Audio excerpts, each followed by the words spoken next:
Hi everyone, I'm Sarah and welcome back to my channel.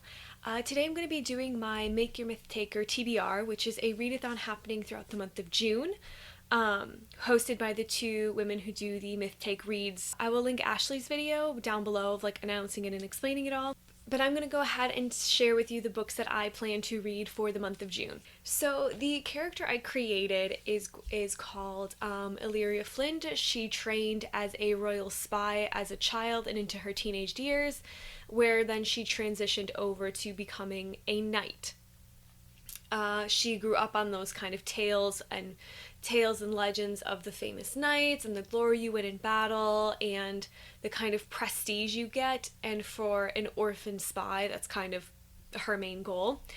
But then she gets there and she kind of realizes, oh, actually this sucks because she hates following the rules and she doesn't like all the regulations and the kind of restrictions that are on her because she grew up relatively able to do almost whatever she wanted. And so throughout the course of her knighthood training, she ends up basically faking her own death because she's just cool like that, and going to a neighboring city slash country and becoming a part of their assassins guild, and works her way up thanks to her money, skill, and the knowledge that she learned while being a royal spy. So she kind of sets herself up on this path. Now, for anyone interested, I did do kind of a whole sort of I guess diary type thing of figuring out what character I was going to do, what paths I was going to go down. Because I honestly, when I got all the prompts and saw the characters, I assumed I was going to be a pirate, and then throughout the course of the video / figuring out what I was going to do with my character, it became more and more clear that no, actually, she would be an assassin, and if she's going to be an assassin, she should be a spy first. It was a whole big thing. Anyways, but because of the paths I've chosen, I decided that I should read all the books on the royal spy and the assassin tree, just for the simple fact that those are the two most developed aspects of her personality. And then on the knight tree, I only have to read 2 of the 4 books chosen, is kind of how I'm going with it. Especially because the assassin and the royal spy share one prompt, and so technically instead of 8 books, I'd only have to read 7 to get both of them. So that's where I'm kind of going with this. So let us get going. I'm going to start with the royal spy prompts and the books that are kind of going to go along with that. So the first prompt for the royal spy tree is to read a book I've heard good things about, and the book I chose is Six of Crows by Leigh Bardugo. I have not read this series, but I liked the premise, and it's been on my TBR for a very, very long time. So I am excited to kind of dive into it and kind of see how it goes, and hopefully I feel good things about it too when I finish. So that's going to be the first book I'm reading. The second prompt is to read a book with royal colors on the cover, which are red, purple, or gold. And the book I chose is The City of Brass by S.A. Chakraborty, because it has red and this beautiful gold. I love this cover so much. And it's, again, another book I've had for years at this point, and I am excited to actually dive in and read it, but this cover is just so pretty that I think this fits the prompt very, very well. The third prompt is to read a secret book, and so I'm going to be reading this book. It's a book, and it's here, and that's all I can say about this book. Because the idea of the secret book is to not announce it, and then after I finish it, then you can announce the book that it was. And then the fourth prompt is to read an underhyped book. And so for this prompt, I ended up choosing Craven Manor by Darcy Coates. It's a book that I still haven't heard anything really about. I didn't really even know about this author until I happened upon this book when I was at Barnes & Noble before the COVID-19 virus forced us all into quarantine.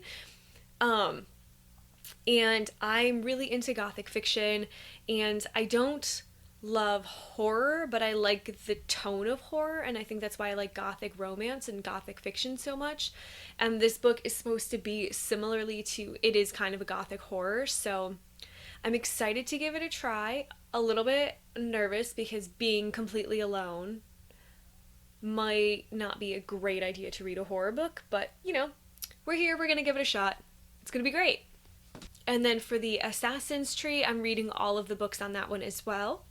The first prompt is to have a friend pick, and I asked one of my friends, and she said to read Where the Crawdads Sing by Delia Owens.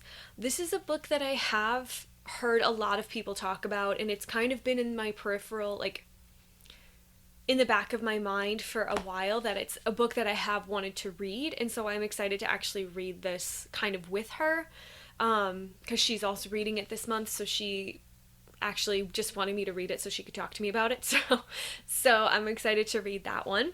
And then the second prompt is to read a book with a dark cover, and I actually chose to read House of Salt and Sorrow by Erin A. Craig, which also happens to be the MythTake Reads group book as well. And so I'm excited to read that one. I know it's a little bit of a retelling, and again, another slightly gothic-ish feel to it, so I really am kind of enjoying that idea.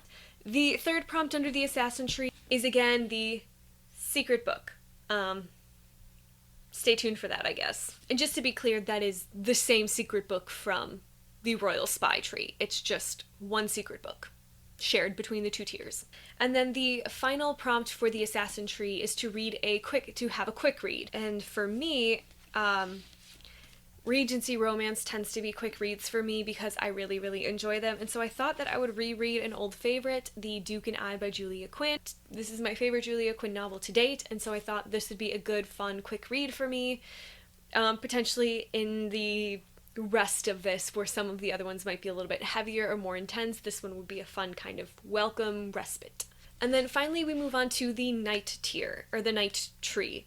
And there are 4 prompts, and I chose a book for each of the 4 prompts, with the ideal scenario being I read all 4. However, like I said, in order to gain the night kind of background, I myself would like to read at least 2 of them. And so I figured having more than one to choose from would likely help in that endeavor. And then the first prompt in the Night Tree is to read a book by a favorite author. And I chose to reread a J.D. Robb novel, which is a pseudonym for Nora Roberts, and the In Death series is kind of a futuristic sci-fi crime detective novel series following Eve Dallas, who's a lieutenant, and her merry band of misfits kind of thing that follow her around and help her solve cases. And I really enjoy it. It can be very intense at times with some of the subject matter and the themes, but I really enjoy it, and Conspiracy and Death happens to be one of my favorite ones. I have not read this one in years at this point, so hopefully I still like it as much as I remember. I guess we'll find out.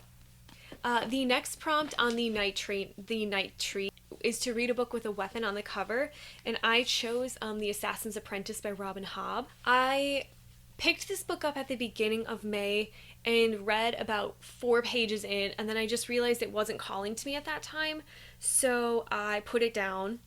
And I do want to give it another try now that I'm kind of out of my slump, because I do want to read this book. I really think I'm going to enjoy this series, and so this is a book that I do want to read, so I'm going to actually read it for this month, and that'll for this prompt. The next prompt is to continue a series, and I again kind of chose a Regency romance, which is Someone to Trust by Mary Ballow. I'm currently in the middle of reading all of her Westcott series, which is a series of 7 books currently, and it will be 8 by the end of the year, which follows a family, the Westcott family, as they kind of deal with the ups and downs of life in Regency-ish era London. This is number 5 in the series, and so I assume by the end of the month I'll have gotten through book 4, since I have to read that yet, but I still have time. So this will be my continuous series prompt. And the final prompt for the Night Tree is to read a book that features a quest to save something or someone. And I actually chose Daughter of the Forest by Juliette Marie-Lier. I hope that's how you say her name. This is a book that's been on my shelf for a very long time, and I actually kind of forgot about it until I watched Ashley's recommendations video, and she suggested to read this one for this prompt. So I'm actually kind of excited to read this one, but because it is a little bit of a thicker one, again, I'm not. We'll see.